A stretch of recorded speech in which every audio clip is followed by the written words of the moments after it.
মোহাম্মদ সারওয়ার আলম, জেলা প্রশাসক সিলেট। আজকের অনুষ্ঠানের শ্রদ্ধাভাজন প্রধান অতিথি জনাব খান মোহাম্মদ রেজাউল কবির, মাননীয় বিভাগীয় কমিশনার সিলেট সহ সম্মানিত উপস্থিতি, আসসালামু আলাইকুম। আমরা অনেকক্ষণ আলোচনা শুনেছি এবং সর্বশেষ বক্তা যে গুরুত্বপূর্ণ বিষয়টি অবতারণা করেছেন যে এখানে মুনাফার বিষয়টা গুরুত্বপূর্ণ হওয়া উচিত না। এখানে সবাই মিলে সম্মিলিতভাবে আমাদের উঠে আসার প্রয়াস থাকতে হবে। একটা সমবায়ের লক্ষ্যই হবে সামাজিক যে সকল সমস্যা রয়েছে সেগুলাকে অ্যাড্রেস করা এবং সেগুলাকে সবাই কাঁধে কাঁধ মিলিয়ে সেটার বিরুদ্ধে লড়াই করে সফল হওয়া, যেটি জার্মানি সহ স্ক্যান্ডিনেভিয়ান দেশগুলোতে হয়েছে।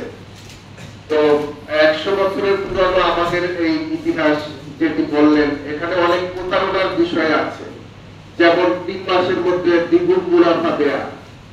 এটি আপনারা বাস্তবতার নিরিখে একটু চিন্তা করে দেখেন যে আসলে এটা কি সম্ভব কিনা। যখন আমরা অধিক লোভের আশা করব তখন অতি লোভে তাঁতি নষ্ট হবে।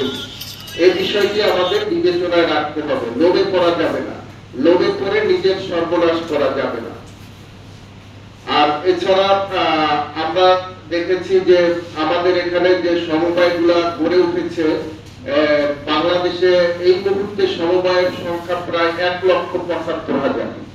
এই সমবায়গুলা যদি সঠিকভাবে কাজ করে এবং সরকারের যে প্রণোদনা সেটি যদি সঠিকভাবে ব্যবহার করার সুযোগ পায় এবং আমরা সবাই মিলে যদি সেটি নিশ্চিত করতে পারি, তাহলে অবশ্যই আমরা যে বৈষম্যহীন বাংলাদেশের স্বপ্ন দেখছি, স্বনির্ভর বাংলাদেশের স্বপ্ন দেখছি, আত্মনির্ভর বাংলাদেশের স্বপ্ন দেখছি, সেই উন্নত বাংলাদেশ অবশ্যই আমরা করতে পারবো।